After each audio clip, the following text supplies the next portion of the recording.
Good evening. तर आज आहे लाईफ विथ अयामीचा डे 1. तर आज आहे आमच्या सौरव भाऊजींचा बड्डे. पण शिवायला हे मान्यच नाही करायचं. त्याला म्हणायचं आहे की हाच माझाच बड्डे आहे. So these are 2 birthday boys. आता आम्ही आज नवीनच डॉक्टरचं किट घेतलं होतं, त्यामुळे मम्माला चेक करणं गरजेचं होतं.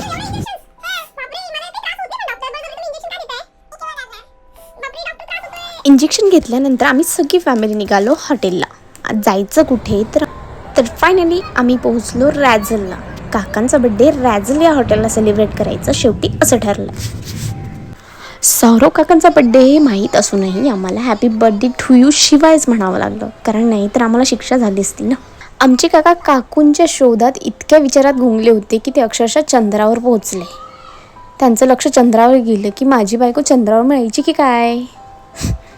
आमच्या शिवायचं उमडलं फाउंटनवर प्रेम.